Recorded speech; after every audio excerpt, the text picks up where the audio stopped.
Good afternoon, everyone. Hope you learned well through the first lecture on general concepts, status issues, and perspectives of organic farming and overview. Let's start with Dr. Ekta Joshi, second lecture on an introduction to agronomy. Through this lecture, we can learn about the fundamentals of agronomy.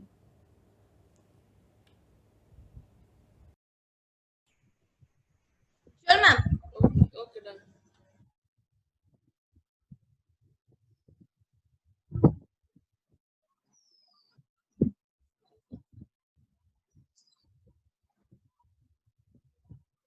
So do I start, ma'am? Good morning to all of you. Just I hope you heard my previous lecture on the concepts, conflicts, states, and perspectives of organic farming and overview. And I hope you all have enjoyed. Now today I'm going to take one brief talk on an introduction to agronomy. As I hope all after doing graduations, I hope all will move towards masters, and we will be happy if you guys will choose agronomy as your subject for masters. So just to, as I'm an agronomist, and so I wish, and I'm giving you a brief introduction of agronomy discipline. We all knows. Next,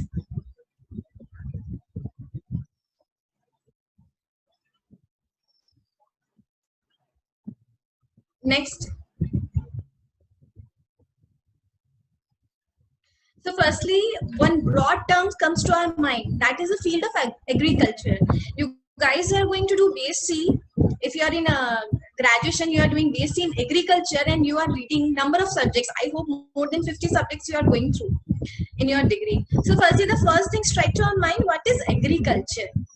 So, if I will tell you that agriculture is a Latin word that agar or agree that means the soil and culture means its cultivation. So agriculture में हम क्या करते हैं, different enterprises होती है, like crop management हो, livestock हो, agroforestry हो, फिशरीज हो, उन सब पार्ट के साथ उनका प्रॉपर मैनेजमेंट, वो सब एनकम्पास करता है हमारा agriculture field, right. Next,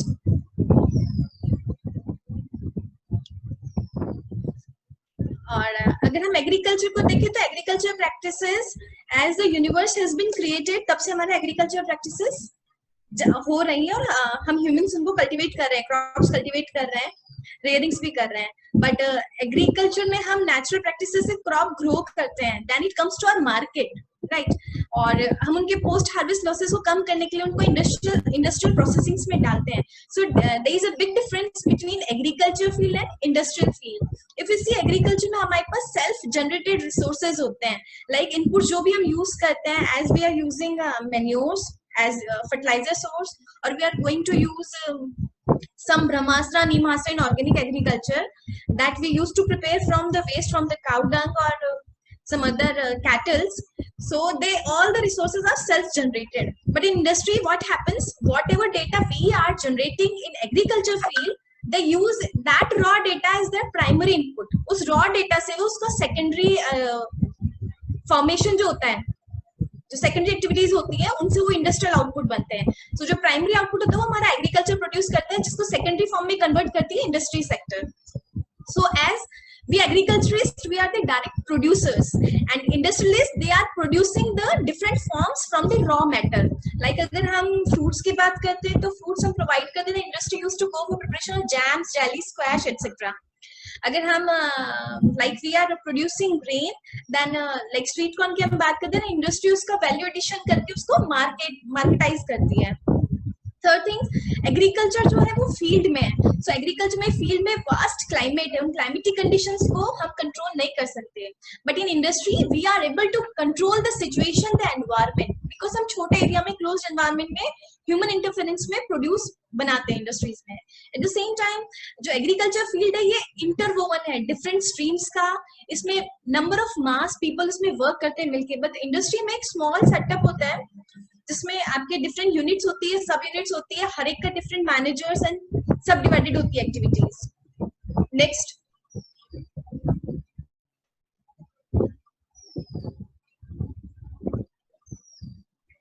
Now comes our interest topic is agronomy. As I told you in my previous slide कि agriculture एक vast area है जिसमें number of disciplines हैं and we are हमारे पास 12 disciplines होती है opt करने के लिए when we move towards masters.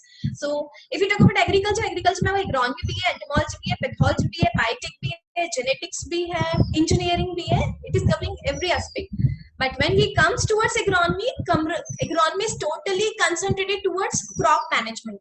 Right agriculture में हम क्रॉप्स भी डील कर रहे हैं, एंटरप्राइजेस भी डील कर रहे हैं, like livestock, piggery, forestry, agro forestry, everything we are dealing there. But in agronomy we are concentrated towards only on our enterprise that is crop. So crop को हमें field में कैसे grow करना है, कैसे मैनेज करना है, that complete thing encompasses agronomy. So I will tell you agriculture word is a Latin word and agronomy is a Greek word derived from word agros and nomos. Agros means the field. In field, what crops will grow. And nomos means its management. Whatever crop we are growing in the field, we have to go for proper management from seed to seed. Sowing से लेके harvesting उसका complete management agronomy का package है. So if we will talk about agronomy, how we can define that it's just a science that deals with the principles and practices of crop production and its management.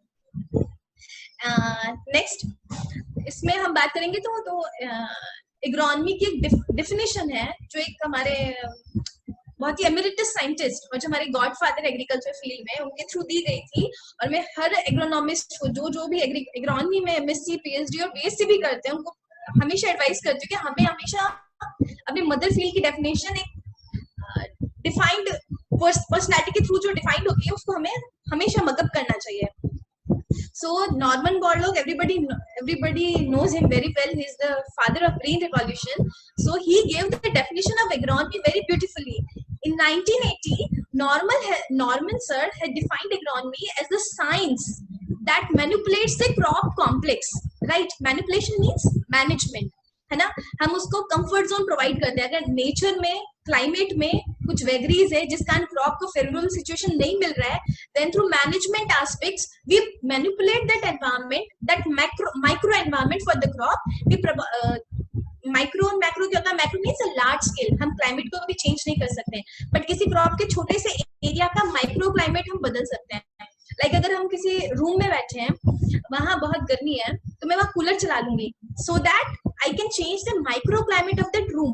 But अगर हम किसी बड़े open field में बैठे हैं और अगर मैं वहां कूलर चलाऊंगी, then I want be able to change the environment of that macro climate. So here I said microclimate with dual purpose. दो aims क्या क्या है? Firstly, because हम farmers whatever we practice we oriented towards economics. So first aim is to improve the agriculture productivity, and second to gaining a degree of understanding of the processes involved. Process involved एक agronomy में seed to seed chain है. हम sowing से लेके harvesting तक के practices करते हैं. So sowing practices में उसका crop का architecture क्या होगा? Sowing के बाद हम farm हमने farm manage किया, हमने उसको land तैयार किया, हमने harrows चलाए, cultivator चलाए, then we did sowing, then we will do application of water, that is irrigation, water management part. Then we'll go for management of weeds, then we'll go for management of pest and disease, entomology and pathology work. Then we will go for harvesting, that is machinery, engineering work, and then we lastly go for storage purpose, post harvest management. So a complete understanding of the process involved as well as how to attain the agricultural productivity at the max, that complex, all that deal is agronomy. Next.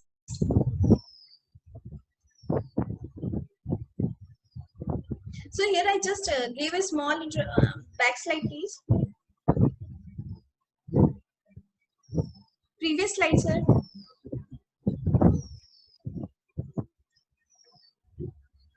Backslide, please. Sir, back जाइए, पीछे वाला slide, जहाँ पे हमने food grain का statistics show किया हुआ है. राइट. हियर मैंने आप एग्रीकूप हमारा एक साइट है. जब भी हम एमएससी करते हैं, पीएचडी करते हैं, सो हम सबके साथ प्रॉब्लम आता है कि हम डेटा कहाँ से, स्टैटिस्टिक्स डिफरेंट क्रॉप एंटरप्राइजेस की स्टेट लेवल पे, नेशनल लेवल पे कहाँ से स्क्रॉल आउट करें. So there is a site http://agricoop.nic.in. everyone can serve that site and get the information regarding the statistics. So this Department of Agriculture, Cooperation and Farmers Welfare, they are dealing this site, and according to that this department, the current data, उसके अगर total हमारा food grain production जो था last खरीफ last year का, that was 284.95 million tons. And now I'm saying food grain term. In food grain, we incorporate cereal crops as well as pulse crops. So cereals में अगर हम बात करते हैं, total cereals जो production हुआ है last year का, वो था 132.35 million tons. This में राइस का प्रोडक्शन की बात करते तो 116 मिलियन टन था, वीट अगर हम प्रोड्यूस करते तो 102.19 मिलियन टन था, and if we talk about total pulse production, that is 23.4 million ton. So the total food grain is the sum up of total cereals and total pulses. Then comes the total oil seeds. So we are having 9 oil seeds crops what we cultivate in India. So total 9 oil seeds crop का production last year का हमारा रहा है 322.57 million tons. Sugar cane production हमारा रहा है 4001.5 kg million tons. Cotton produce हमारा 287.08 यल्स. हॉर्टिकल्चरल क्रॉप्स के प्रोडक्शन की बात करते तो फ्रूट जो हमारी फ्रूट क्रॉप्स हैं वो 98,579 मिलियन टन्स प्रोड्यूस हुए हैं, एंड वेजिटेबल्स में 1,85,883 million turns. Next,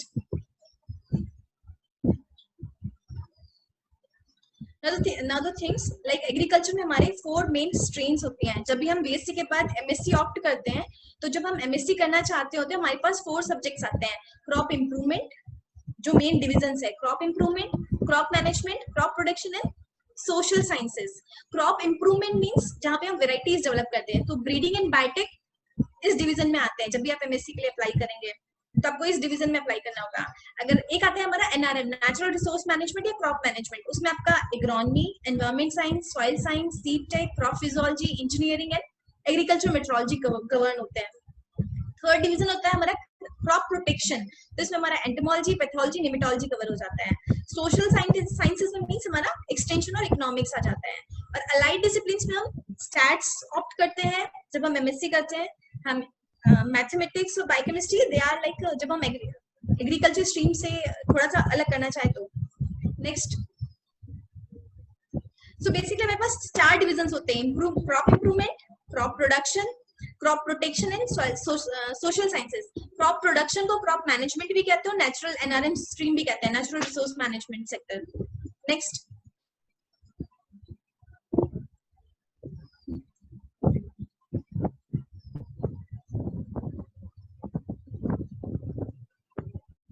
next,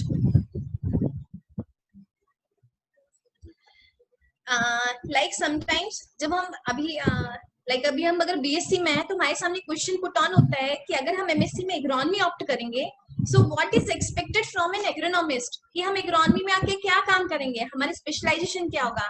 if we are doing already MSc, we have done MSc और वी आर परसुइंग पीएचडी और we have completed PhD, we are in we have merged up in the government system, like अगर हम SEUs में as AP work कर रहे हैं या ARS system में साइंटिस्ट वर्क कर रहे हैं, हमारे पास हमेशा एक क्वेश्चन जो होता है वो ट्रिगर करता है कि what is agronomist is expected to do.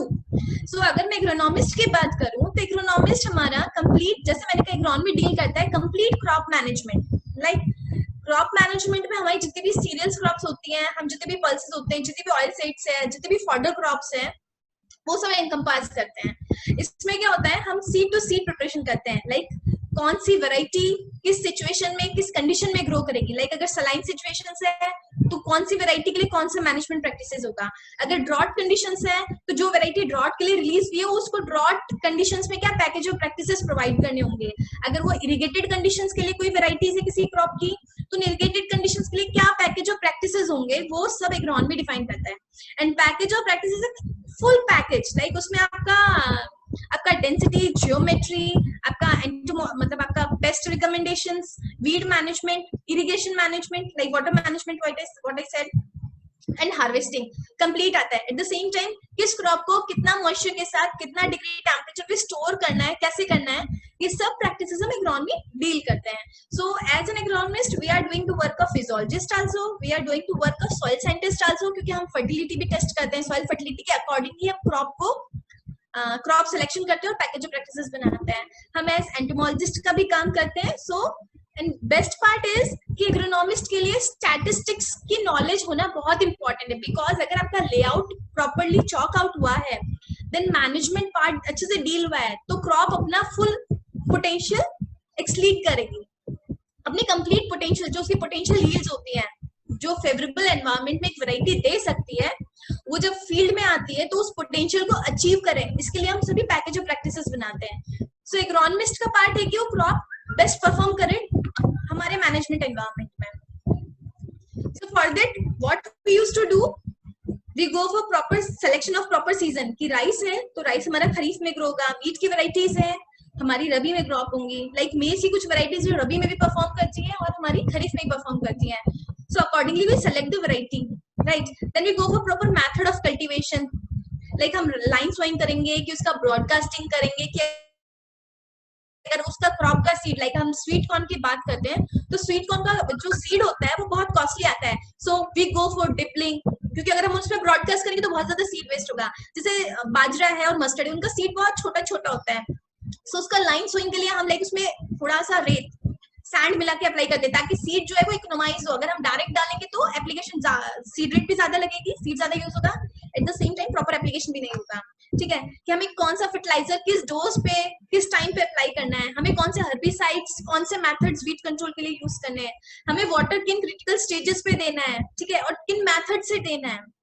Eight the same time कौन सा क्रॉपिंग सिस्टम अडॉप्ट करना है, कि लाइक अगर सपोज एबरेंट सिचुएशंस आ गई, हमें रीसोइंग करना है कि नहीं, हमें उसके साथ इंटरक्रॉपिंग किसी और क्रॉप का करना है कि नहीं, कि हम इकोनॉमिक लॉसेस से बच सके एबरेंट सिचुएशन में भी. हमें मॉइस्चर स्ट्रेस को कैसे अवॉइड करना है, लाइक हमें यूरिया स्प्रे देना है अगर सपोज ड्रॉट आ गया या सिचुएशन आ गई, मॉइस्चर स्ट्रेस कंडीशंस हो गई, तो sometimes farmer used to be recommend farmer कि आप यूरिया का स्प्रे कर दीजिए, फोलियर स्प्रे, तो plant can withstand the drought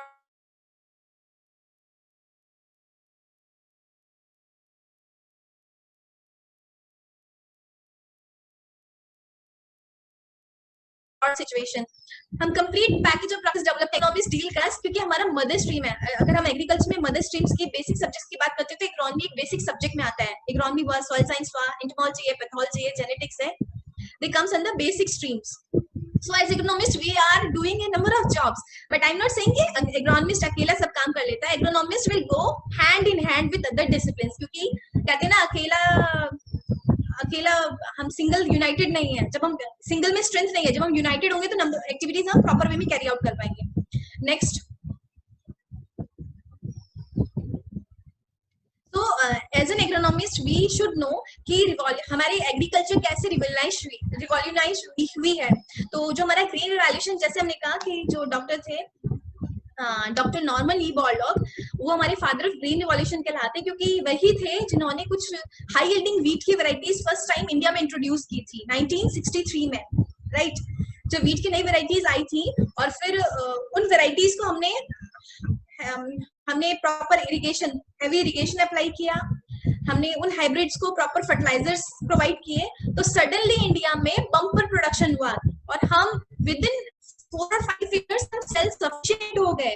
हमें आज फूड का प्रॉब्लम था, फीडने का प्रॉब्लम आ रहा था, लोगों को खाना नहीं मिल रहा था, वो 4-5 साल में ड्यू टू ग्रीन रिवॉल्यूशन सब सब्सिडाइज हो गया और हम इस सिचुएशन में आ गए कि हम सरप्लस भी प्रोड्यूस करने लगे. So that's all because of Dr. Norman E. Borlaug. That's why he called as father of green revolution.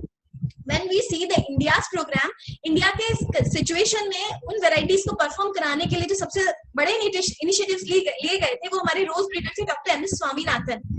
He is known as the father of green revolution in India because he helped him to introduce the high yielding varieties, at the same time provided heavy number of irrigations and the high number of fertilizers, NPK they were provided, and because of that we came in the self-sufficiency situation.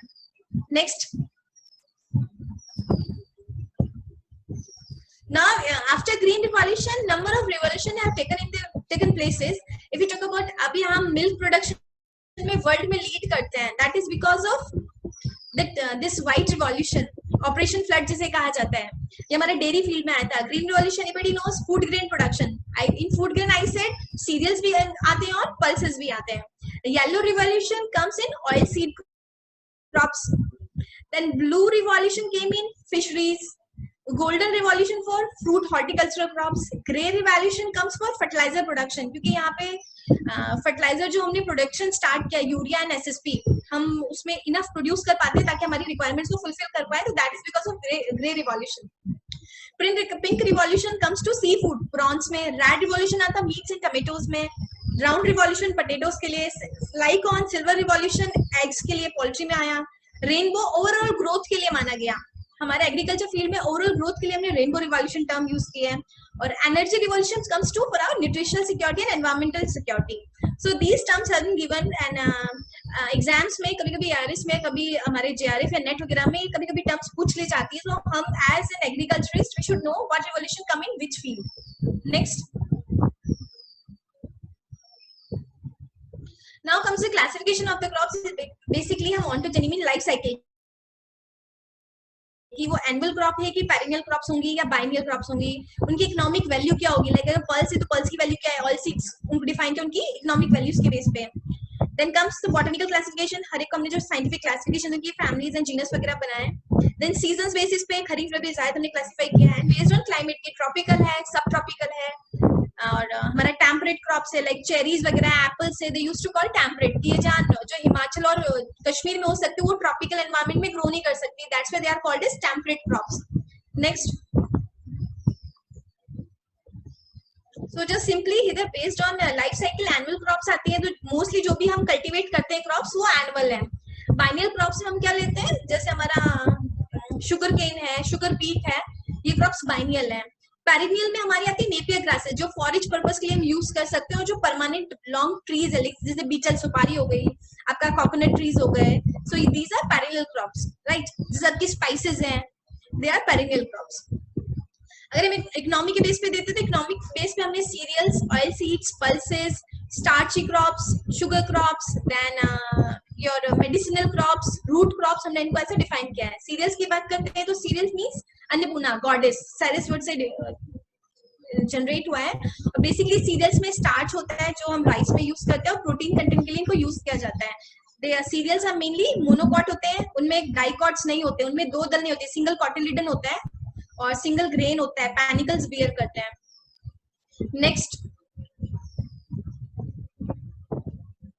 Then serials के साथ में millets आते हैं. Millets दो type के होते हैं, major millets and minor millets, right. उनका सीड साइज के बेस पे हमने उनको मेजर का, मैक्रो जो मेजर मिलेट्स होते हैं उनमें हम देते हैं ज्वार, सोरगम आता है, और एक हमारा बाजरा आता है, ऑर्डियम वल्गर. इनका दाना बड़ा होता है, बट वो सीरियल से डिफाइन होते हैं, क्योंकि मिलेट्स एंड स्टेपल डाइट हम यूज नहीं करते. सीरियल्स को हम स्टेपल डाइट यूज करते हैं, यही डिफरेंस है. Cereals will be used as staple diet, but millets never used as staple diet, right. They are nutri millets, क्योंकि इनमें न्यूट्रिटिव वैल्यू ज्यादा होती है. लाइक आज की आप बात करो तो रागी कैल्शियम रिच है. आजकल जो डाइटिशियंस होती है आपको न्यूट्री चॉइस लाइक ये मिलेट ओट्स वगैरह खाने के लिए रिकमेंड करती हैं, फिंगर मिलेट्स वगैरह बिस्किट्स खाने के लिए रिकमेंड करते हैं. सो ये जो आपका फिंगर मिलेट होता है, रागी, फॉक्सटेल मिलेट्स है, लिटिल मिलेट्स है, या प्रोसो मिलेट कहते हैं, कॉमन मिलेट है, कोडो मिलेट्स है, बार्नयार्ड मिलेट्स है. सो ये सब मिलेट्स एज आपके न्यूट्री मिलेट्स काम करते हैं, right, and they are not staple in diet. Next, पहले टाइम पे क्या होता था कि मिलेट्स जो होती थी इनकी मार्केट रेट बहुत कम होती थी, फार्मर ग्रो नहीं करता था, सब्सिडेंस होता था कि जो गरीब होगा वो बाजरा खाता था, ठीक है, और जो रिच होता था, लास्ट टाइम की ईयर्स बैक बता रही हूँ, वो लोग बासमती राइस और ये शरबती गेहूं खाते थे. बट अब सिनेरियो कंप्लीटली चेंज है. आजकल हम हेल्थ कॉन्शियस हो गए हैं, तो आज के डेट में मिलेट्स की रेट्स और डिमांड्स मार्केट में ज्यादा है, प्राइसेस भी ज्यादा है, क्योंकि उनका वैल्यू एडिशन हुआ है. सो इट्स अवेयरनेस, क्योंकि हम न्यूट्रिशनल सिक्योरिटी की ओर बढ़ रहे हैं. We have achieved the food security. So just gave a clear picture. Sometimes happens कि जो हमारे graduates होते हैं, हम बहुत सी crops नहीं देख पाते हैं, है ना. So just wheat सबने देखी हुई है, rice सबने देखी हुई है, इनके fruits होते हैं ईयर्स पे, और हमने wheat में हम जो fruit का होता है उसको हम ईयर कहते हैं, और rice में उसको panicles कहते हैं, ठीक है. नेक्स्ट,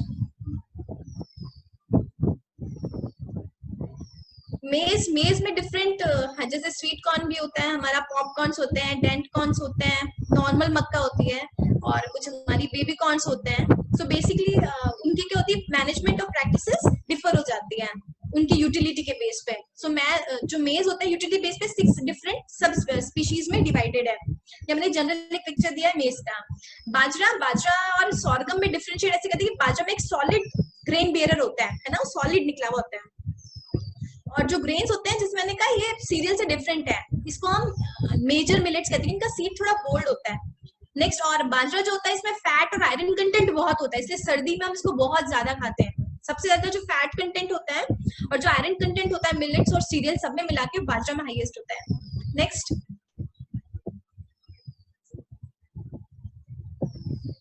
नाउ कम सॉर्गम, है ना, क्योंकि अगर इनिशियल में आप देखोगे सॉर्गम और बाजरा के प्लांट में आप जल्दी डिफरेंशिएट नहीं कर सकते हो। अगर बहुत ही अच्छे से आप नोन हो तो उसकी लीफ के ग्रीनिश टेक्सचर को देख के आप एक बार को वेजिटेटिव ग्रोथ में डिफरेंस कर सकते हैं। बट जैसे एक बार अपनी फ्रूटिंग फेज में आता है, हम इजीली डिफाइन कर सकते हैं बाजरा में क्या होता है, सॉलिड होता है जो ग्रेन बियरर होता है। पर सॉर्गम में देखिए ये एक बंच फॉर्म में होता है, जैसे किसी का पोनी बना हुआ हो, है ना। इसका सीड्स होते हैं जो डिफरेंट होता है, बाजरा से थोड़ा छोटा होता है और व्हाइटिश होता है। ओके, सॉर्गम का। Next, so after cereals comes pulses. हम यहाँ पे दो टर्म्स यूज करते हैं, लेग्यूम्स एंड पल्सेस, ठीक है। लेग्यूम्स और पल्सेस हम जनरली देखें तो कोई डिफरेंस नहीं होता, हम लेग्यूम और पल्सेस दोनों वर्ड्स यूज कर लेते हैं, है ना। बट लेग्यूम्स क्या होते हैं, पॉड विथ उसका छोटा ग्रेन, पॉड के साथ जो छोटा ग्रेन होगा उसको कंप्लीट हम लेग्यूम यूज करेंगे वर्ड। और पल्स मीन्स उस पॉड या जो भी फली होगी उसके अंदर जो सीड होगा, उस ड्राई सीड को हम पल्स कहेंगे। लाइक अगर मैं ग्रीन ग्राम की बात करती हूँ तो उसकी अगर पूरी जो हम पॉड को खोलेंगे उसमें जो ग्रेन निकलेंगे उसको हम पल्स कहेंगे और पूरे पॉड को हम लेग्यूम कहेंगे, ठीक है, राइट। और पल्सेस क्यों फेमस है, क्योंकि रिच इन प्रोटीन डाइट है। ऑन एन एवरेज सभी पल्सेस में 24-25% प्रोटीन कंटेंट होता है। और हमारे पास 11 पल्स क्रॉप्स है, जैसे पिजन पी है, रेड ग्राम अरहर की दाल कहते हैं, उड़द की दाल ब्लैक ग्राम, ग्रीन ग्राम मूंग हो जाता है, काउपी चावला, बेंगल ग्राम हमारा चना है। और अगर हम बात करें तो सबसे ज्यादा पल्सेस में, अगर हम बात करें तो पल्सेस में सबसे ज्यादा प्रोडक्शन मेजर जो दो क्रॉप्स होती है वो एक तो पिजन पी होती है हमारी रेड ग्राम, और एक हमारी होती है बेंगल ग्राम चना। इनका सबसे ज्यादा एरिया भी ज्यादा है और प्रोडक्शन भी हाईएस्ट है। फिर एक लेंटिल आती है, मसूर की दाल कहते हैं, राइट। सोयाबीन है, सोयाबीन एज ऑयल सीड भी क्रॉप में जाता है, पल्स भी, बट एक्चुअली इसमें प्रोटीन कंटेंट ज्यादा होता है इसलिए हम इसको पल्स में डिफाइन करते हैं। इसमें पीस आते हैं, पीस और गार्डन पीस दो टाइप के होते हैं। एक हम ड्राई मटर होती है, ठीक है, मटर की दाल कहते हैं, और एक हम टेबल पर्पस यूज करते हैं वेजिटेबल्स पे, ग्रीन पीस। एंड लेथाइरस होती है, जंगली मटर कहते हैं, इससे अगर हम ज्यादा कंज्यूम करते हैं तो इसमें बोआ कंटेंट ज्यादा है जिससे आपको पैरालिसिस अटैक आता है। सो लेथाइरस कंजम्पशन के लिए मना करते हैं बोआ कंटेंट के कारण। नेक्स्ट, यह छोटी सी पिक्चर है जस्ट की अगर किसी ने ना देखी हो तो पिजन पी फली लगती है हमारी, और ये हाइट भी होता है, क्योंकि कभी कभी एक बहुत बड़ा एग्जांपल है कि चने का पेड़ होता है, पौधा होता है, झाड़ होता है, आप सभी जानते हैं, इंटरव्यू में क्वेश्चन होता है, फिर इस पे मजाक भी बनती है। सो just give a clear picture कि कोई प्लांट कैसा दिखता है। तो पिजन पी हमारा 8 मंथ्स की क्रॉप होती है, 8 मंथ्स 6 to 8 मंथ्स लेता है। और ब्लैक ग्राम में उर्द बीन हम समर में लगाते हैं, 2 से 3 महीने में रेडी हो जाती है। इनके सीड्स ऐसे दिखते हैं, सीड्स सबने देखे होंगे। पिजन पी टॉल होता है, ब्लैक ग्राम हमारी छोटी सी होती है, हार्डली 70 सेंटीमीटर मानिए आप, 50 to 70 सेंटीमीटर का प्लांट होता है, 5 शेप्ड होता है इसके लिए। नेक्स्ट, और ब्लैक ग्राम और ग्रीन ग्राम लगभग एक जैसे दिखते हैं। मसूर का पौधा है, ठीक है, लेंटिल है, पीस तो हार्डली सबने देखा होगा, मटर का पौधा। Next, now comes oil seeds. Oil seeds because उनमें ऑयल कंटेंट ज्यादा है, राइट, रफली। और 9 हमारे most important 9 oil seeds crops हैं, जिनमें मेजर जो एरिया कवर करते हैं वो ग्राउंडनट करती है, पीनट। इसके बाद आता है तिल, सिसम, इसको हम जिंजली भी कहते हैं बहुत सी जगह, तो कंफ्यूज नहीं होना होता, तिल, सिसम और gingelly. Then comes sunflower, then comes castor, अरंड। अरंड का हम एज एडिबल ऑयल यूज नहीं करते, अरंड को एज हम पेंट ऐसे वार्निश वगैरह में यूज किया जाता है, और इसका थोड़ा मेडिसिनल प्रॉपर्टीज भी है। देन कम्स लिंसीड, और इसको फ्लेक्स भी कहते हैं। लिंसीड ऑयल सीड क्रॉप भी है और फाइबर भी है, क्योंकि लिंसीड से हम फाइबर भी एक्सट्रैक्ट करते हैं, राइट, इसलिए इसको फ्लैक्स भी कहते हैं। कभी कभी झूठ में स्टार फ्लैक्स में पूछा जाता है इनमें से कौन सा, ऑल ऑफ दीज, तो कौन सा फाइबर है, इनसे फाइबर, तो ऑल ऑफ दीज हमें ऑप्शन टिक देना चाहिए। Then comes niger. नाइजर भी एडिबल ऑयल नहीं है, इसका पेंट वार्निश वगैरह में यूज होता है, इंडस्ट्रियल यूज है, सोप वगैरह भी बनाई जाती है नाइजर से। और सेफ्लावर अब एडिबल ऑयल है। इंडियन मस्टर्ड भी हमारा एडिबल है, सरसों और तोरिया हम जो कहते हैं, येलो और ब्लैक मस्टर्ड, ठीक है। So these are 9 oilseed crops. They are rich in fatty acids. हम इसमें प्रेफर करते हैं जो unsaturated fatty acids होते हैं, उनकी कंटेंट ज्यादा होती है, ठीक है। नेक्स्ट,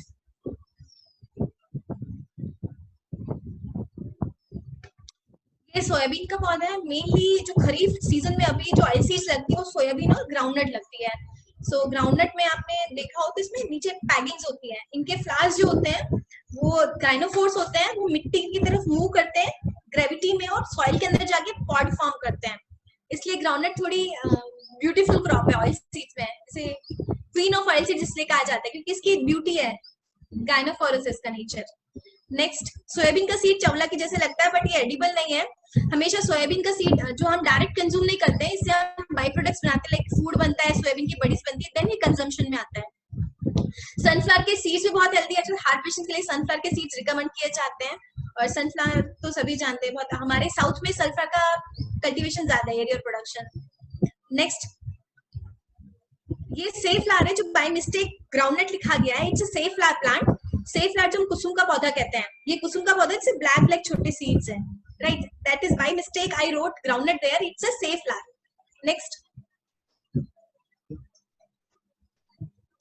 तिल का पौधा सबने देखा होगा, राजस्थान में बहुत कल्टीवेट होता है। इसमें बहुत सुंदर से ऊपर ना व्हाइट फ्लावर्स लगे होते हैं और जब हम रोड से निकलते तो दूर से इसकी दिखती है। मैंने राजस्थान में सबसे पहले सीसम देखा था। मैंने कभी ग्रेजुएशन में खुद भी सीसम का पौधा नहीं देखा। दैट्स व्हाई सेड कि इट हैपेंस। हम जिस एरिया में रहते हैं हमें उस एरिया के प्लांट्स की नॉलेज होती है। देन कम्स अरंड। अरंड हम सभी देखते हैं, वाइल्ड साइड पे, रोड साइड पे लगा रहता है अरंड, और ये टॉलरेंट होता है और जनरली एडिबल ऑयल नहीं है। इसके केक्स वगैरह लाइफ स्टॉक में यूज होते हैं, जानवरों को खिलाने के लिए, और पेंट वार्निश वगैरह इंडस्ट्री पर्पज में यूज होता है। नेक्स्ट, मस्टर्ड हम सबने देखी है, इसको येलो गोल्ड कहा जाता है ना, क्योंकि दूर से जब इसके खेत दिखते हैं, जब ये फ्लावरिंग पैदा बहुत ही सुंदर दिखता है। लिंसीड है, फ्लेक्स जो मैंने कहा, इसके अलसी के सीड खाने में भी यूज होते हैं क्योंकि इसमें जो अनसैचुरेटेड फैटी एसिड्स होते हैं, लिनोइक और ओलेइक एसिड, वो कंटेंट ज्यादा होता है, बीटा 3 फैटी एसिड्स का कंपोजिशन ज्यादा होता है, सो ये हार्ट फ्रेंडली है। और एज इसका मैंने कहा फाइबर भी एक्सट्रैक्ट होता है, इसको फ्लेक्स, तो linseed is multipurpose crop. Next, but इसका एडिबल ऑयल नहीं होता है, हम इसकी सीड एज यूज करते हैं, रोस्ट करके खाने में लड्डू वगैरह बनाए जाते हैं अलसी के। Now comes the fibre crops. ये इनको फाइबर क्रॉप्स क्योंकि इनका मेनली फाइबर पर्पज एक्सट्रैक्शन होता है। जैसे कॉटन में है तो कॉटन की सीड के चारों ओर रुई लगी होती है, तो वो सीड कॉटन इसलिए कहलाती है, सीड फाइबर, राइट? क्योंकि उसकी सीड के चारों ओर कॉटन फॉर्म होता है जो हम यूज करते हैं। देन कम्स स्टेम या ब्लास्ट फाइबर, क्योंकि हम जूट के स्टेम से फाइबर बनाते हैं। क्लोथिंग जो हम रेशा एक्सट्रैक्ट करते हैं उसके स्टेम से होता है, तो जूट और मेस्टा उसके एग्जांपल है। Then comes agave, right? Pineapple तो बहुत कम एक्सेप्शनली यूज होता है। अगेव की कल्टीवेशन होती है लीफ, उसकी लीफ में से हम फाइबर एक्सट्रैक्ट करते हैं। So that's why they are classified seed fibre, stem fibre and leaf fibre. इसमें जो हमारा सनहेम्प होता है, जो एक बहुत ही बेस्ट सबसे अच्छा ग्रीन मैन्योर क्रॉप है, जब भी पढ़ा जाता है बेस्ट ग्रीन मैन्योरिंग क्रॉप तो हम सनहेम्प रिकमेंड करते हैं, राइट? क्रोटोलेरिया झुलसिया। सो एज ग्रीन मैन्योर भी होती है, उससे स्टेम फाइबर हम एक्सट्रैक्ट करते हैं, राइट? तो स्टेम फाइबर के एग्जांपल्स में जूट आता है, मेस्टा आता है, सनहेम्प आता है। नेक्स्ट,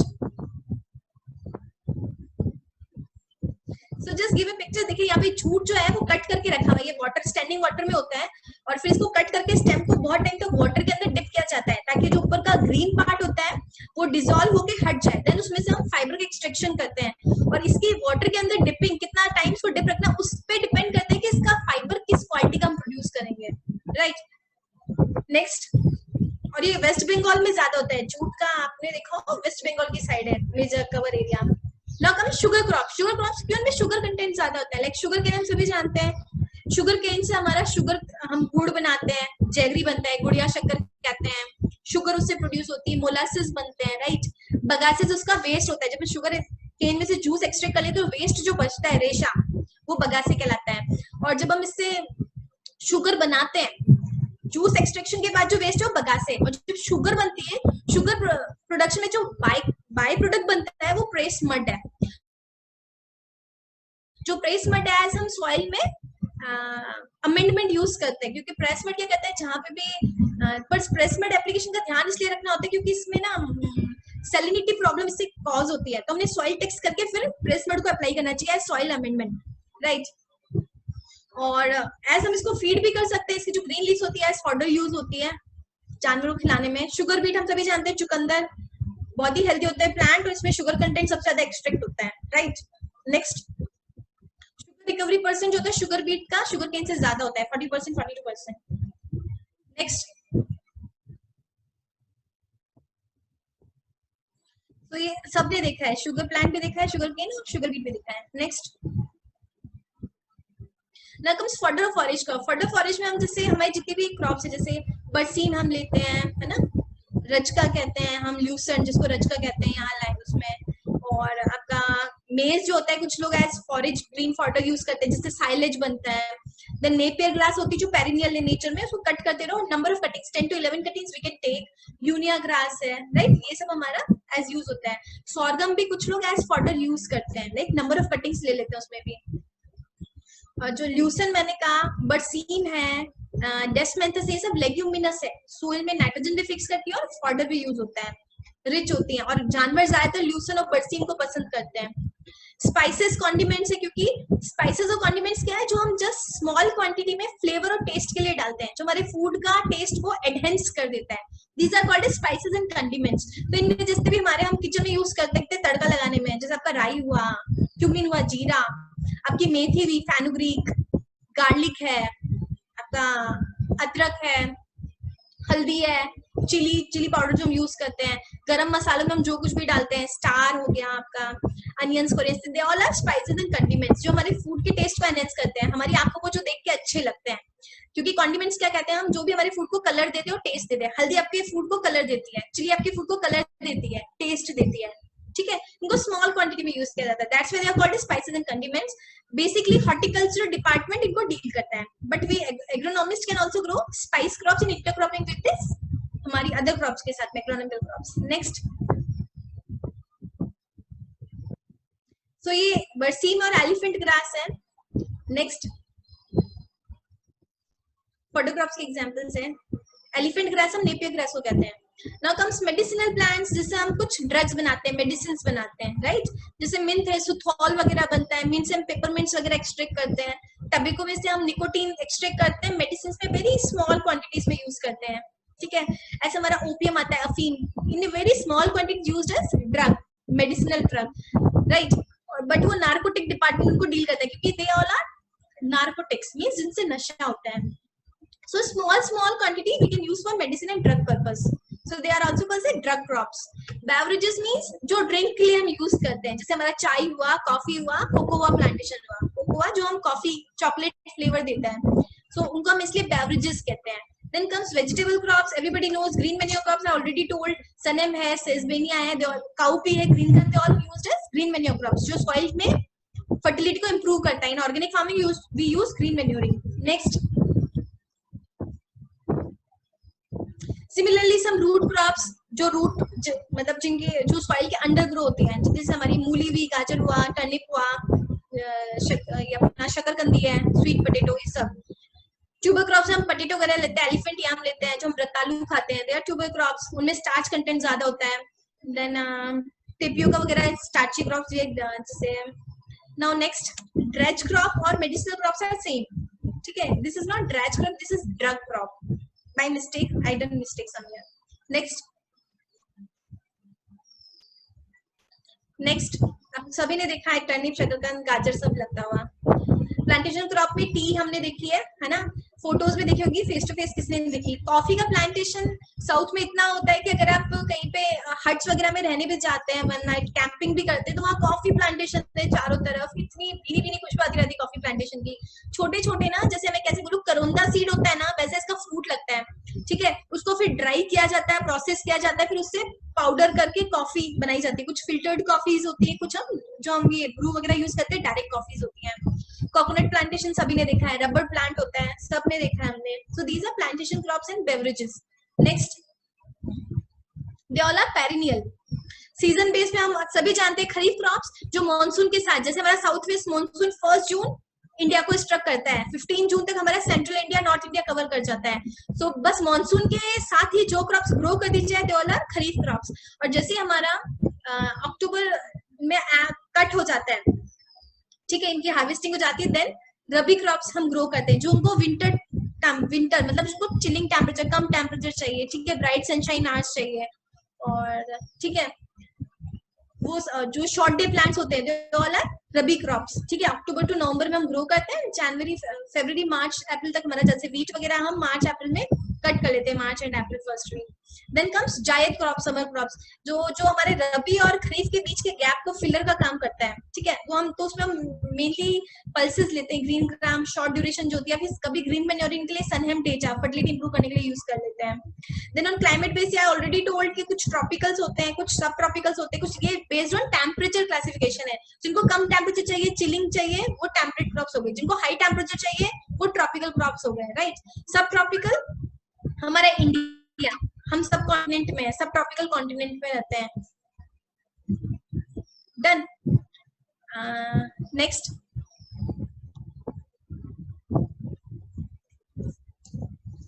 सो जस्ट यहाँ मैंने ब्रीफ किया खरीफ रबी जायद का classification, it's easy to understand, है ना। हमारी जो खरीफ क्रॉप्स होती हैं दे आर, जैसे हम अभी ये जो सीजन चल रहा है इसमें आप देखोगे sesame, groundnut and rice, like अभी आपका और भी बहुत सारी क्रॉप्स है जो खरीफ में हम ग्रो करते हैं, राइट। आपका अभी कॉटन आ जाएगा, ठीक है। अब अभी शुगर केन भी लग जाता है फील्ड में, क्योंकि हम अजसाली एक साली करके एक शुगर केन भी पढ़ते हैं। जैसे आपकी पल्सेस हैं, आपका ये पिजन भी वगैरह की ग्रोइंग सोइंग हो जाएगी, काउपी हो जाएगा, ग्रीन ग्राम हो जाएगा, they are kharif also as well zaid also, जो पल्सेस हैं। रबी में आपका जैसे आपका चना हो गया, राइट, आपकी व्हीट हो गया, आपका ओट्स हो गया, बार्ले हो गया, ठीक है। और in Bihar area we go for maize, in रबी मेज हम लेते हैं, बेसिकली मेज हमारा खरीफ है, that is photo insensitive plant, right.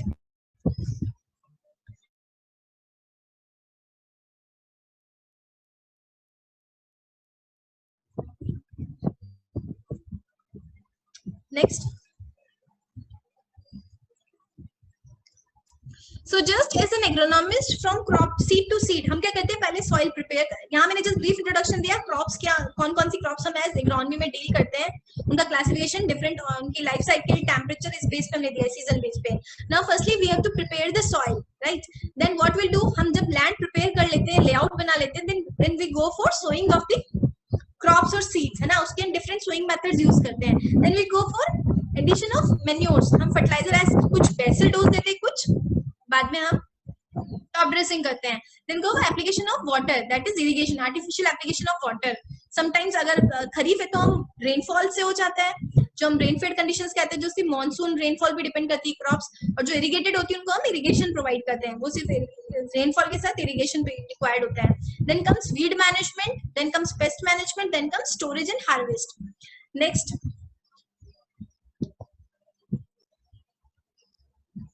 so जो firstly when we go for preparation of the land, हमें जब भी कोई लैंड प्रिपेयर करनी तो डिफरेंट हम इक्विपमेंट्स यूज करते हैं उस लैंड को प्रिपेयर करने के लिए। जैसे खुरपी होती है, हम वीडिंग के लिए यूज करते हैं। स्पैड वगैरह जो होती है हम उनको डिगिंग के लिए यूज करते हैं। कुल्हाड़ी इनको वो कहते हैं, पावड़ा कहते हैं, पावड़ा कहते हैं। अब वो एरिया टू एरिया डिफर कर सकता है, हम लोकल वर्ड क्या यूज करेंगे। हम प्लॉज वगैरह यूज करते हैं प्राइमरी कल्टीवेशन के लिए, है ना, कल्टीवेटर्स। प्लैंक्स मीन्स जो पटेला हम यूज करते हैं लैंड को स्मूथ लेवल करने के लिए, लेवलर्स होते हैं। फिर हम ड्रिल के लिए सीड ड्रिल या fertilizer seed cum fertilizer drill machine use करते हैं, वो सोइंग और फर्टिलाइजर एप्लीकेशन के लिए। हैरोज यूज करते हैं हम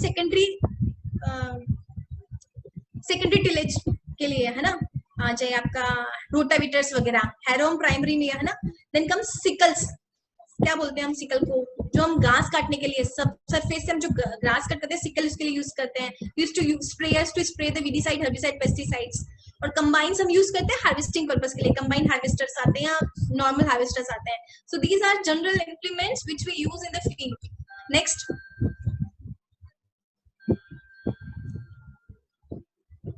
सो जस्ट गिव इट कि ये हमने खुरपा क्या है, प्लैंकर क्या हुआ, हैरो क्या हुआ, डिगर्स क्या हुए, ये जस्ट एक फोटो है। Next, now comes sowing. Sowing means placing the seed or the planting material in the soil at a proper depth. हम कुछ क्या करते हैं, हम डायरेक्ट सीड अप्लाई करते हैं, कहीं पे हम ट्रांसप्लांटिंग करते हैं तो हम प्लांटिंग मटेरियल सैपलिंग्स या सीडलिंग्स को ट्रांसप्लांट करते हैं, ठीक है।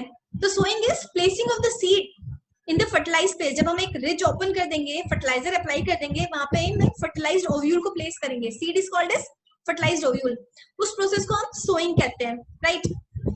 सीड जो होते हैं हमारे दो टाइप के होते हैं, मोनोकॉट्स एंड डाइकॉट्स। मोनोकॉट्स जिनमें सिंगल कॉटिलिडन होगा, ठीक है। जैसे हमारा व्हीट हो गया, गेहूं का एक पूरा दाना होता है, हमारा ये हो गया राइस हो गया, ओट्स हो गए, ठीक है, मेज हो गया, दे ऑल आर मोनोकॉट्स जितने भी सीरियल्स हैं, और डाइकोट्स मींस इनमें दो दल होंगे, दो कॉटिलिडन्स होंगे। जैसे आप दाल होती है, ग्राउंडनट होता है, उनका बीच में से टूट जाता है, राइट। कोरिएंडर बीच में से दो हो जाते हैं, इनमें दो डाइसेप्स अलग हो जाए, they are dicots, right. Next, everybody knows monocots and dicots. So just give monocot dicot का एग्जांपल है सिंगल, जिसमें प्लांट निकल रहा है। आप डाइकोट्स में देखिए दो लीव्स, चौड़ी लीव्स निकलती हैं और उसमें दो कॉटिलिडन्स होते हैं। वो दो कॉटिलिडन्स जैसे प्लांट जर्मिनेट हो जाता है, जर्मिनेशन के बाद विदर आउट हो जाते हैं, ठीक है। और जो मोनोकोट्स होते हैं उनमें जो रूट्स होती है फाइब्रस होती है ना, और शैलो डेप्थ पे होती है। पर जो हम डाइकोट्स लेते हैं उनकी रूट्स टेप रूट सिस्टम होती है, डीपर लेयर्स पे जाती है, राइट। वो फाइब्रस नहीं होती है, उनमें एक मेन रूट निकलती है, देन उससे ब्रांचेस निकलती है, clear. Next,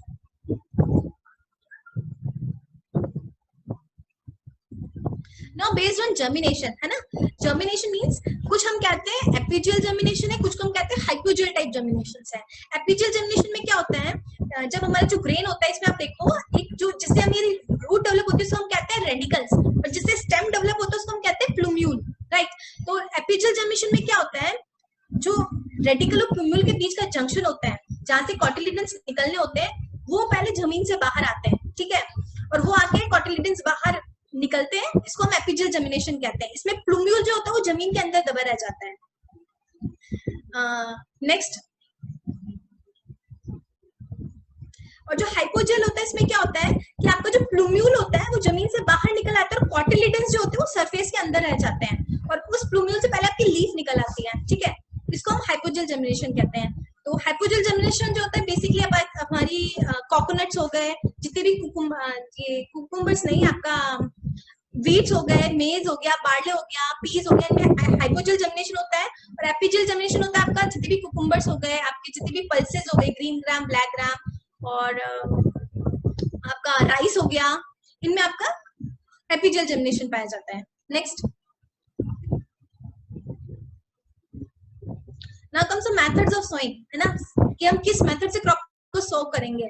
it depends on the crop हमने कौन सी सेलेक्ट की है। सपोज बाजरा जो है, वैसे तो हम लाइन सोइंग सब फार्मर्स को रिकमेंड करते हैं, बट एक्चुअल आज भी फार्मर क्या करता है, बाजरे को ब्रॉडकास्ट ही करता है फील्ड में, क्योंकि बाजरा क्या ड्रॉट हार्डी क्रॉप है, ठीक है। और मैंने कहा कि उसका सीड थोड़ा कम रेट पे मिल जाता है, तो फार्मर क्या करता है, जस्ट ब्रॉडकास्ट कर देता है। ब्रॉडकास्ट में कोई लाइन सोइंग कुछ भी डिफाइंड नहीं होता है, राइट। उसमें क्या आपको इंटरकल्चर ऑपरेशंस करने में बहुत दिक्कत आती है, क्योंकि कुछ भी डिफाइंड नहीं है, right. When we go for line sowing, उसमें हम क्या करते हैं, प्रॉपर डिस्टेंस, लाइक अगर हम मेज की बात करते हैं या वीट की बात करते हैं तो 20 centimetre row to row, plant to plant 10 centimetre. तो हम एक प्रॉपर ड्रिल मशीन से लाइन ओपन करते हैं, उसके अंदर प्रॉपर उस लाइन के अंदर डिफरेंट स्पेसिंग पे सीड को ड्रिल करते हैं, right. So that is called as line sowing और ड्रिलिंग। इसके लिए डिफरेंट मशीन्स होती है, seed drill, seed cum fertilizer drill, क्योंकि हम क्या कहते हैं हमेशा फर्टिलाइजर को हमेशा सीड से नीचे डाला जाता है 5 सेंटीमीटर, ठीक है, ताकि जब रूट्स निकलेंगी तो न्यूट्रिएंट्स को एब्जॉर्ब कर पाए।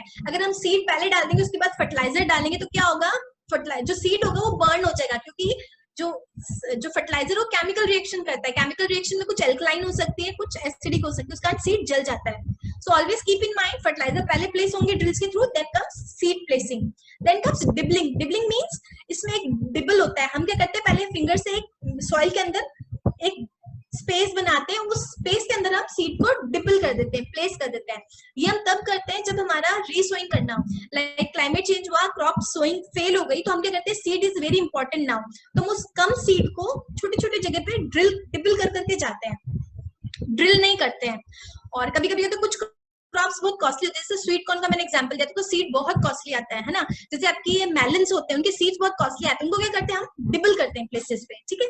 उनकी स्पेस डिप करते हैं फिंगर से, उसको फिर उनके प्लेस किया जाता है। Then comes transplanting. ट्रांसप्लांटिंग में हम देखते हैं जैसे आपका बाजरा है, राइस, इन क्रॉप को हम ट्रांसप्लांट करते हैं, इनको नर्सरीज में उनकी सीडलिंग्स को ग्रो करते हैं, और 1 मंथ के बाद या 20 डेज के बाद उसकी सीडलिंग्स को फील्ड में ट्रांसफर किया जाता है। Similarly we use planting term, है ना। प्लांटिंग भी it's a type of sowing है ना। प्लांटिंग में हम क्या करते हैं कि जैसे प्लांटिंग के लिए एग्जांपल, हम जितनी भी प्लांटेशन क्रॉप्स होती है ना, उनके हम क्या करते हैं, सैपलिंग्स होती है, क्योंकि उनका सीड ग्रो कभी नहीं हो पाता है, तो उनकी हम सीडलिंग्स को, सैपलिंग्स को मार्केट में रेडी करते हैं, उनको प्लांट कर देते हैं वहां पे ले जाके, क्लियर।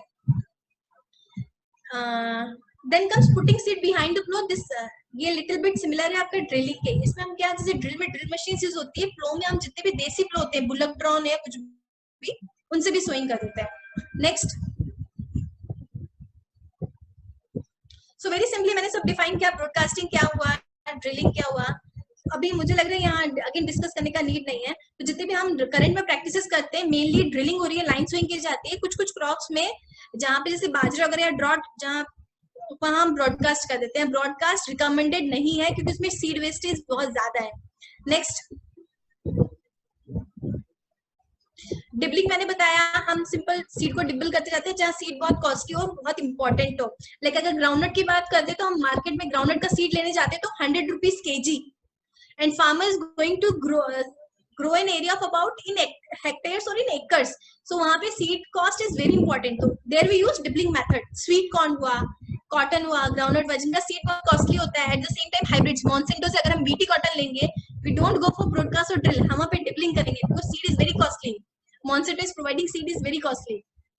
ट्रांसप्लांटिंग हम सभी जानते हैं, नर्सरी बेड बनाया जाता है, मेन फील्ड में ट्रांसप्लांट किया जाता है. मीडियम राइस क्रॉप के लिए करते हैं, और कभी कभी हम ट्रांसप्लांटिंग बाजरा में भी करते हैं. ठीक है, बाजरा में भी सक्सेसफुल है, सॉर्गम का भी किया जाता है. नेक्स्ट,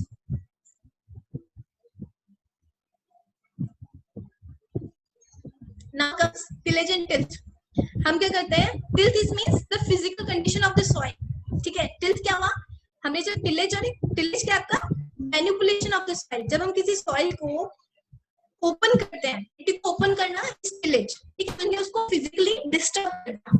ठीक है, और उसको जो फिजिकल कंडीशन प्रोवाइड की, that is called as tilth.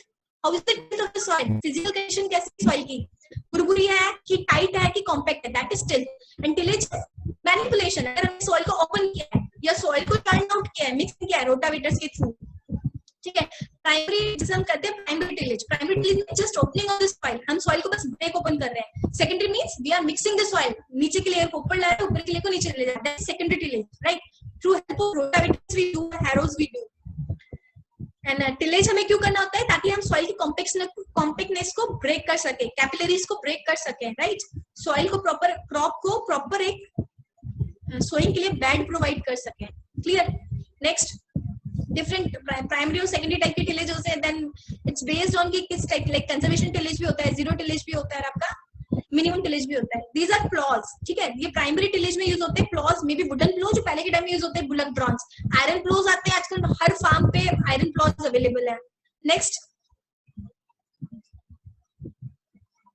इसके साथ में कुछ हैरोज भी आते हैं. जैसे प्लो में आपने टाइम देखी, ऐसे टाइम निकली हुई जो सॉइल को ओपन करती जाएगी. हैरोज में क्या होती है, एक सर्कल करके ब्लेड्स होती हैं, वो सॉइल को ऐसे कट करती जाती हैं. लेवलर्स मींस जब हम सॉइल को ओपन कर देते हैं, चर्न आउट कर देते हैं, देन हम you go for smoothing, level करते हैं. तो उनके लिए हम लेवलर्स यूज करते हैं. लकड़ी का जो यूज करते हैं उसको पाटा कहते हैं, वुडन लेवलर. और आयरन के यूज होते हैं आजकल, तो वो iron leveller. Next, now I said कि डिफरेंट टाइप के टिलेज है आज क्योंकि आज के डेट में क्या है, हमारा नेचर है, हमने जैसे ऑर्गेनिक फार्मिंग में पढ़ा था प्रीवियस लेक्चर में कि हमें रिसोर्सेज को कंजर्व करना है. That's why the picture came conservation tillage. So conservation tillage just means कि हमें 30% conservation tillage is a method of soil conservation, जहां पे हम 30% क्रॉप रेजिड्यू रखते हैं. Right, on the field there should be minimum 30% of soil residue to cover the 30% soil surface. ठीक है, और एट द सेम टाइम हम यहाँ पे क्रॉप रोटेशन करते हैं, डिफरेंट क्रॉप्स का सिलेक्शन करते हैं. ठीक है, so that it is called as conservation tillage. अब conservation tillage फिर different type के होते हैं, zero tillage, minimum tillage, right? So zero tillage means जहाँ हम बिल्कुल भी soil को open नहीं कर रहे हैं, just we are opening the soil to place the seed, right? वो zero tillage. और minimum tillage जहाँ पे हम secondary tillage को avoid कर रहे हैं completely, सिर्फ minimum primary tillage कर रहे हैं. Clear? सिर्फ हम soil को open कर रहे हैं, हम सेकेंडरी टिलेज ऑपरेशंस वहां नहीं कर रहे हैं, सिर्फ सॉइल को हम ओपन कर रहे हैं. That is minimum tillage. ये जो मिनिमम टिलेज का कंसेप्ट है यूएस में आया था, क्योंकि यूएस में उस टाइम पे अचानक से डीजल्स के रेट्स अनएक्सपेक्टेडली बहुत ज्यादा बढ़ गई थी. तो उस टाइम पे फिर डीजल को सेव करने के लिए क्या किया जाए, तो हमने टिलेज नंबर ऑफ जो ऑपरेशंस करते हैं ना, जैसे हम कहते हैं कि हमें 3 से 4 बार खेत को जोतना है. No, we are not going for 3-4 operations. In single operation और in twice operation we will do, हम उस बेड को रेडी कर देंगे क्रॉप की सोइंग के लिए. That is minimum tillage. Zero tillage में हैप्पी सीडर्स आते हैं जो पर्टिकुलरली जीरो टिलेज के लिए ही बनाए गए हैं, उन्हीं से जब हम टिलेज ऑपरेशंस करते हैं that is called zero tillage. Happy seeder उसके लिए यूज होता है और वो सिर्फ सॉइल को ओपन करता है सीड को प्लेस करने के लिए, रेस्ट कोई भी टिलेज ऑपरेशंस वहां पे नहीं किए जाते हैं। So these both are type of conservation tillage, and conservation simply आपको soil में conserve करना है moisture, that's why 30% आपका soil with residue cover रहेगा, that is conservation tillage. Next, now the second terms after tillage के बाद हम जब plant को sow करते हैं, हम जब crop को seed डालते हैं तो हम उसकी geometry देखते हैं। geometry different type की होती है, that may be square, that may be rectangular, right? Geometry क्या हुआ कि किस शेप में हम स्पेस को ऑक्यूपाई कर रहे हैं। अगर हम जनरली प्रेफर किया जाता है रेक्टेंगल टाइप, है ना, हम प्लॉट 3/5, 4/5, 4.5/5 ऐसा लिया जाता है, कभी भी 4/4, 3/3 ऐसा प्लॉट हम नहीं लेते हैं, जस्ट कि हम ज्यादा से ज्यादा सॉइल रेडिएशन को हार्नेस कर सकें, ठीक है, क्योंकि अल्टीमेटली फूड तभी प्रोड्यूस होगा जब सोलर रेडिएशन हम मैक्सिमाइज ज्यादा से ज्यादा हार्वेस्ट कर पाए। जितना ज्यादा सनलाइट हम हार्वेस्ट करेगा पौधा उतना ज्यादा यील्ड प्रोड्यूस करेगा। सो for that purpose crop geometry is important, just a shape of the place, it may be rectangular, it may be square, it may be trapezoidal, it may be pentagon, like hexagonal, जो भी हम hexagonal वगैरह है ना ये हम fruit crops में use करते हैं। जैसे आप अमरूद बगान के देखेंगे वो स्क्वायर रेक्टेंगुलर नहीं होता है, they go for pentagonal, hexagonal, like that spacing. In density simply density के यूनिट एरिया में कितना नंबर ऑफ प्लांट्स ग्रो हो रहा है, राइट। जैसे अभी मैंने उस दिन आपको ऑर्गेनिक फार्मिंग आता है कि अगर हमारा सिचुएशन है कि सॉइल सैलाइन है, फेवरेबल नहीं है, ड्रॉट हो गया या एक्सेस रेन हो गया है, तो हम क्या करते हैं कम एरिया में ज्यादा नंबर ऑफ प्लांट्स बढ़ा देते हैं ताकि कुछ अगर डेड हो तो रेस्ट ऑफ प्लांट सर्वाइव कर जाए ताकि हमें कुछ अमाउंट ऑफ प्रोड्यूस मिल जाए। वही अगर आपकी डेंसिटी कम है, स्पार्स वेजिटेशन है, तो क्या होगा, नंबर ऑफ प्लांट्स हम कम है तो हमें यील्ड भी कम प्रोड्यूस होगा, eight the same time land वगैरह प्रॉपर्ली कवर नहीं कर पाएंगे। दैट इज क्रॉप डेंसिटी, कि हमें लैंड में कैसे प्रॉपर कवर देना है, क्रॉप की कैनोपी किस तरह से रखने की मैक्सिमम सोलर रेडिएशन हार्वेस्ट हो पाए, मैक्सिमम वाटर वो अवे कर पाए बिना कंपटीशन के, प्लांट आपस में कॉम्पीट भी ना करें, दैट इज डेंसिटी सिंपली। ठीक है, clear. Density is the number of plants per unit area, कितना हम प्लांट्स लगा रहे हैं। क्रॉप ज्योमेट्री मींस किस शेप में हम लगा रहे हैं, राइट। नेक्स्ट, और ये चीजें रियली बहुत इंपॉर्टेंट रोल प्ले करती है क्योंकि ज्योमेट्री बेस पे ही क्रॉप की स्पेसिंग देते हैं। जैसे हम मेज लगाते हैं 60/40, 60 row to row, 40 plant to plant, तो हम यहाँ ये साइंस है क्रॉप ज्योमेट्री में। नाउ कम्स, अब हम उसमें फर्टिलाइजर अप्लाई करेंगे। So there are some manures, there are some fertilizers. Fertilizers जो होंगे वो क्या होंगे, they may be organic, they may be inorganic, depends on, जैसे यूरिया ऑर्गेनिक फर्टिलाइजर है एंड आपका SSP, MOP, they are inorganic fertilizer. That's why they are classified organic and inorganic in nature.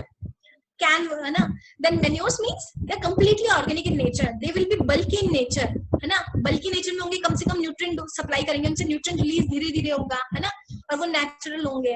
So simple difference, everybody knows. Fertilizer जो होंगे वो आपका chemically processed होंगे, nature labs chemical process से बनेंगे, आपको न्यूट्रिएंट ज्यादा क्वांटिटी में प्रोवाइड करेंगे एंड इजी टू हैंडल होंगे। हम एक यूरिया का बैग आराम से ले जाएंगे तो हमारा 1 एकड़ का एरिया आराम से वो नाइट्रोजन सप्लाई कर देगा। बट फर्टिलाइजर्स हम देख रहे हैं सेकेंडरी प्रॉब्लम्स रेज कर रहे हैं। So we need to go for integrated approach, कि हमें FIM, कुछ हमें वर्मी कंपोस्ट डालना है, FM डालना है, साथ के साथ फर्टिलाइजर्स भी डालना है। नेक्स्ट, सो यूरिया जस्ट सिंपल एग्जांपल है कि हम जैसे ट्रेंचेस में बनाते हैं, आपने केवीकेज वगैरह विजिट किए होंगे अपनी यूनिवर्सिटी में भी, तो वहां पे क्या स्मॉल ट्रेंचेस में हम वर्मी कंपोस्ट, गोबर की खाद, लीफ कंपोस्ट सब बनाते हैं, लाइक, और फिर उनको अप्लाई करते हैं फील्ड में। इनकी रिकमेंडेशन है वर्मी कंपोस्ट हम 3 टन पर हेक्टेयर रिकमेंडेशन देते हैं, गाय का गोबर 10 to 12 टन पर हेक्टेयर देते हैं, डिपेंड्स ऑन कि वो जैसे वर्मी कंपोस्ट ज्यादा न्यूट्रिएंट सप्लाई करता है, दैट्स उनको 3 टन रिक्वायर्ड है। FIM कम न्यूट्रिएंट सप्लाई करते हैं, सो 10 से 12 टन रिक्वायर्ड है। नेक्स्ट, सिमिलरली फर्टिलाइजर्स है, यूरिया है, DAP, MOP है। यूरिया हम सबने देखा है व्हाइट होता है, SS जो DAP होता है आपका वो ब्राउनिश होता है, ग्रेन्यूल्स बड़े बड़े होते हैं, और MOP आप देखोगे तो बिल्कुल बिखरा हुआ होता है, जैसे इसमें फिर भी ग्रेन्यूल्स बड़े दिख रहे हैं क्योंकि क्लोजअप है, एकदम पाउडर टाइप होगा। आपने कभी देखा हो मार्केट में सेंधा नमक आता है बिल्कुल रेड रेड, वैसा MOP होता है। सो जस्ट क्लियर कि बेसिक हमें एज एग्रीकल्चरिस्ट हमें आइडिया होना चाहिए कौन सा फर्टिलाइजर कैसा दिखता है, बेसिक। और इसके लिए हम स्प्रेयर्स यूज करते हैं, तो बेसिकली हम यूज करते हैं नैपसिक स्प्रेयर, क्योंकि इस पे जो इसका पावर है वो ठीक है, मतलब। Next, after fertilizer application it comes irrigation, water management, right, क्योंकि हमें एज एन एग्रोनॉमिस्ट अगर हमने क्रॉप लगाई है तो उसको वाटर देना भी पड़ेगा. So irrigation is just simply artificial application of water is called as irrigation. जब हम रेनफॉल के अलावा वाटर अप्लाई कर रहे हैं artificially, that water is called as irrigation. ठीक है. और क्रॉप की टोटल रिक्वायरमेंट हम कैसे पता लगाते हैं? इरिगेशन प्लस रेनफॉल से कितना पानी आया, हमने इरिगेशन कितना दिया, that is crop requirement. Crop ने कितना टोटल वाटर लिया. हम there are different types of irrigations. कुछ सॉइल बेस्ड होते हैं. सॉइल बेस्ड मींस जहां हम सॉइल में पानी देते हैं, है ना. तो कुछ में हम पाइप्स के थ्रू देते हैं. ट्रेडिशनल प्रैक्टिस होती है, पाइप्स लगा के हम बॉर्डर रो इरिगेशन देते हैं. कुछ क्रॉप की रिक्वायरमेंट बेस्ड होता है. लाइक अगर सपोज आपका पैडी क्रॉप है, उसको स्टेगनेंट चाहिए. ठीक है. आपका वीट है तो उसको हम रो इसमें देते हैं, बॉर्डर रो के थ्रू देते हैं. आपका जैसे ग्राउंडनट वगैरह है, पटेटो है, जिनको हम रिजेस पे लगाते हैं तो हम फरो में देते हैं. So it depends on crop हमने कौन सी ली. So crop based irrigation. Traditionally methods देखें तो कुछ ट्रेडिशनल है, कुछ मॉडर्न है. ट्रेडिशनल मेथड्स राजस्थान में बहुत ही बेस्ट है. उससे अच्छे मेथड्स और कहीं नहीं देखे, जहाँ पे आप टंका है, पुली सिस्टम है, चेन से पुली करके जो बुलक खींचता है, फिर वो वाटर. मैंने नेक्स्ट स्लाइड में कुछ प्रेजेंटेशंस में फोटो शो किए हैं. So they are traditional methods. Next please.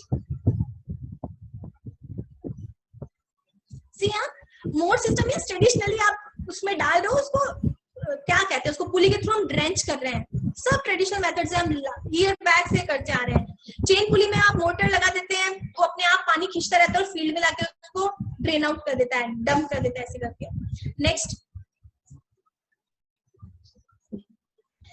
राहत सिस्टम मींस आपका बुलक लग जाएगा, बुलक चलता जाएगा, पानी ऊपर खिंचता जाएगा. ठीक है. और उसमें भी ऐसी बकेट्स लगी होंगी, उस बकेट में जो पानी होगा बुलक चक्कर ले जाएगा, वहां अनलोड कर देगा. नेक्स्ट बकेट का पानी फिर अनलोड हो जाएगा, फिर वो नीचे सर्कल में नीचे जाएगा, अगेन वो पॉन्ड से या वेल से पानी लेगा. ऐसा सिस्टम चलता रहेगा. ये बुलक के थ्रू होते हैं, राहत सिस्टम कहते हैं. राहत. ढेकली सिस्टम में वेल के थ्रू किसान अपने लोकल एरिया में. So they are not traditional practices. ठीक है. इस पिक्चर में जैसे पीछे वेट रख देगा, अपने आप पानी अंदर जाएगा, वेट से वापस लोड होगा, देन अनलोड हो जाएगा. Simple basic. तो कभी भी पूछ लिया जाता है traditional system, so I give just picture कि हमें नॉलेज रहना चाहिए, क्योंकि आईटीके का बहुत डिमांड है आज की डेट में. हमारी इंडिजिनस टेक्निकल नॉलेज की इतनी वैल्यू है कि जिसे हम इंडियंस नहीं समझ पा रहे हैं. Next. These are modern systems. Sprinkler है, बेस्ट है. स्प्रिंकलर एक्चुअली सबसे बेस्ट मेथड है. और ड्रिप सिस्टम है, जहाँ पे जैसे हम ड्रॉट एरिया राजस्थान में बहुत बेस्ट एग्जांपल कोट होता है, जैसे इसराइल वगैरह है, बहुत इनफ इसमें ग्रोथ कर रहे हैं. सो ड्रिप में क्या होता है कि धीरे धीरे क्रॉप की नीड बेस पे वाटर सप्लाई करता है. ड्रिप करके मीन्स ड्रॉप करके पानी के, जैसे हम मटका पद्धति कहते हैं, टपक पद्धति भी कहते हैं, बूंद बूंद सिंचाई भी कहते हैं. ठीक है. वो डायरेक्ट क्रॉप की रूट जोन में पानी देगा. यहाँ पे क्रॉप का वेस्टेज बहुत कम हो जाता है.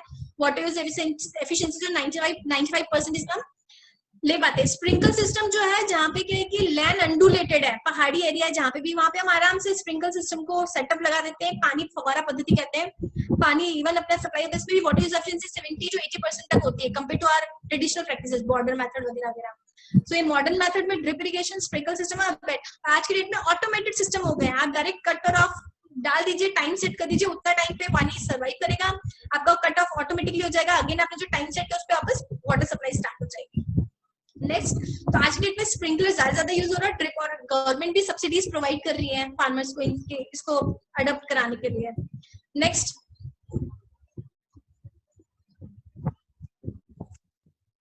Now comes term fertigation. हमने फर्टिलाइजर एप्लीकेशन पढ़ा, इरिगेशन पढ़ा. Now comes fertigation. Fertigation means water के थ्रू हम वाटर फर्टिलाइजर को क्रॉप में पहुंचा रहे हैं, राइट. और ये बहुत ही इफेक्टिव मेथड है. और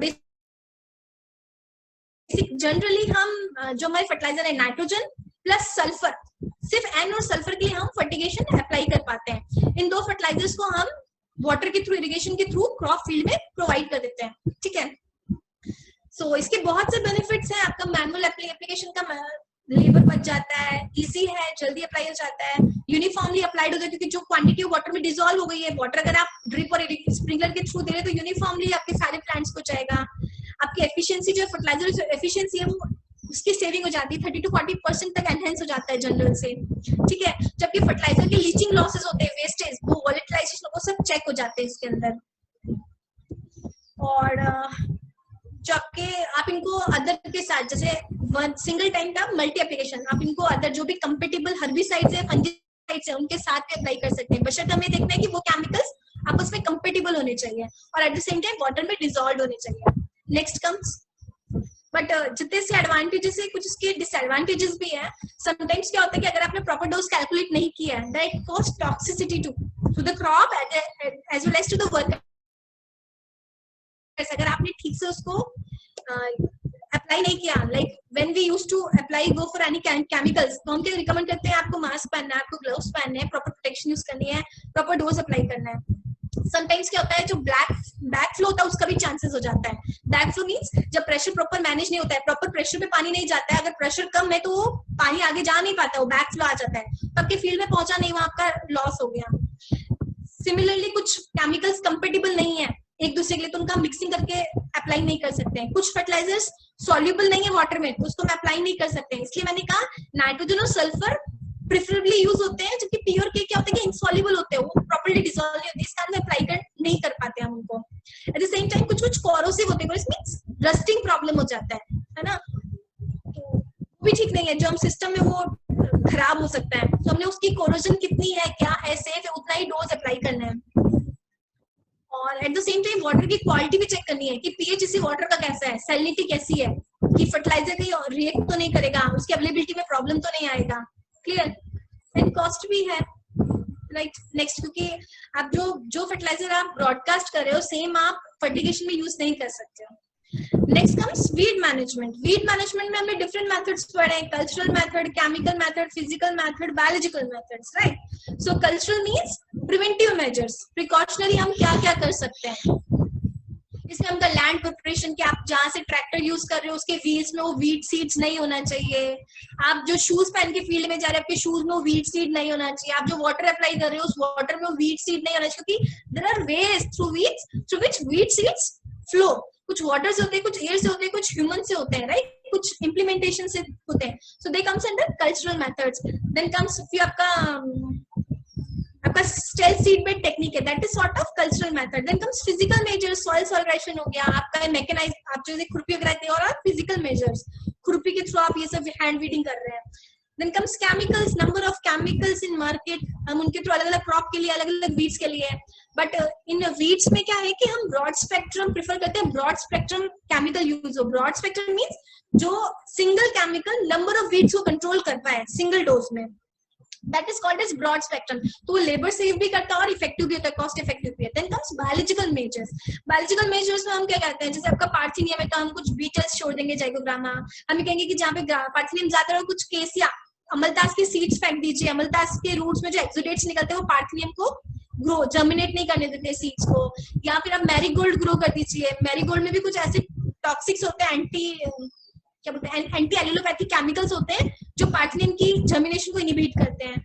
नंबर ऑफ एग्जांपल्स, लाइक हम वाटर हाइसिंथ की बात करते हैं तो हम नियोचिटिना फ्रूशिया वगैरह छोड़ते हैं, स्प्रे कर देते हैं, मतलब बायोजेंस छोड़ देते हैं, तो वो आपके नियोचिटिना वाटर हाइसिंथ को खाते रहते हैं। So there are number of biological measures, ठीक है। सो ऑल थ्रू हम इन सब के इंटीग्रेटेड अप्रोच से ही इफेक्टिवली वीड्स को कंट्रोल कर सकते हैं। Word I am using control, not eradicate. हमें इन सबको कंट्रोल करना है, हर एक की स्पीशीज, क्योंकि weeds are also having medicinal properties.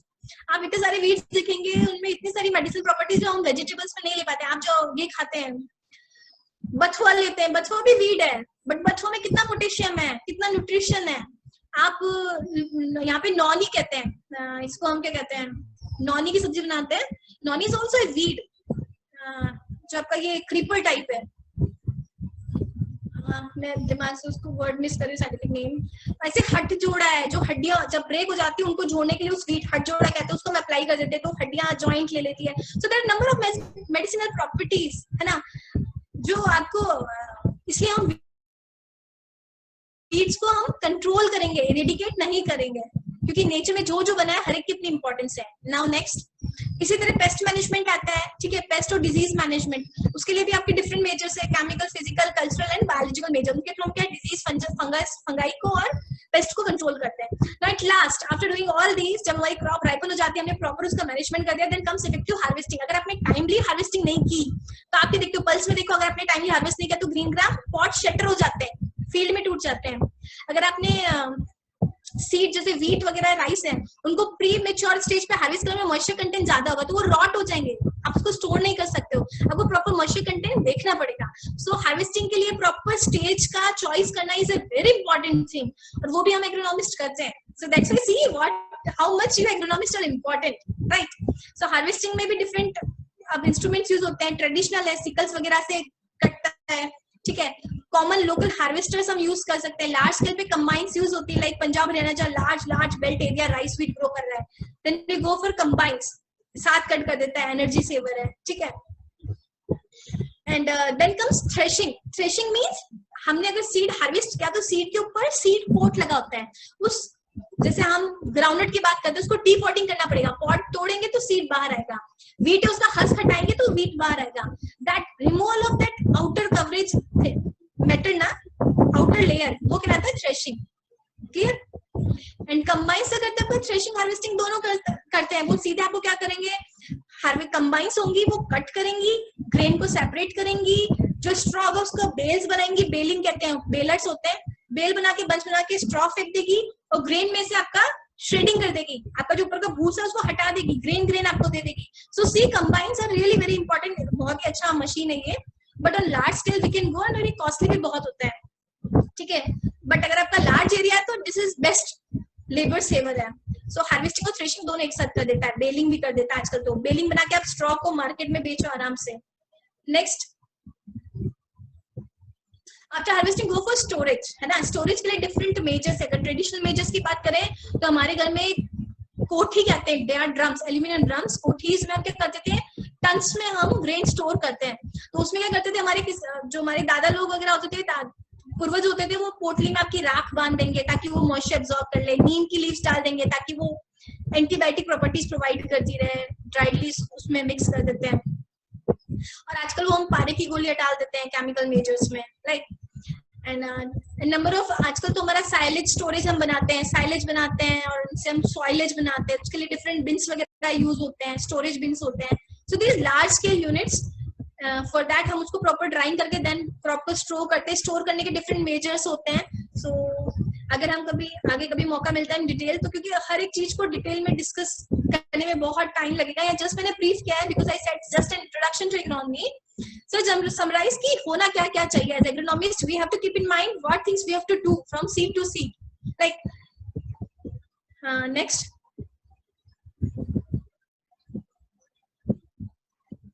So with this I'm really thankful. I will give some questions to your organizers so that you can answer that, on that basis they will judge कि how much आपको ये subject समझ में आया है। या मैंने बस बड़ा ही सिंपल बहुत इजी वे में जस्ट इंट्रोडक्शन दिया एग्रोनॉमी का, it's not in depth knowledge, because अगर हम वाटर मैनेजमेंट डील करें इट्स कंप्लीट ए सब्जेक्ट, हम अगर pest management it's complete a subject, ठीक है। सो थोड़ा नॉलेज सभी का होना जरूरी है, और in case if you have any query regarding agronomy, you feel free to mail me or contact me. I can guide you if you are interested in doing MSc or PhD in agronomy. Please be in touch. I'm surely will help you whenever you make me to do that. Okay. In last, I'm really thankful to all the organizers, all the conveners, especially Dr. Ratanlal Sharma, Dr. Gunjit Kaur, for arranging this very beautiful session and managing the things according to my time comfort, according to your time comfort also. They are doing very good for betterment of all of you students. So again, I'm thankful to Dr. Ken Modi Foundation and this university for providing me this such an opportunity to interact with you all. Thank you very much.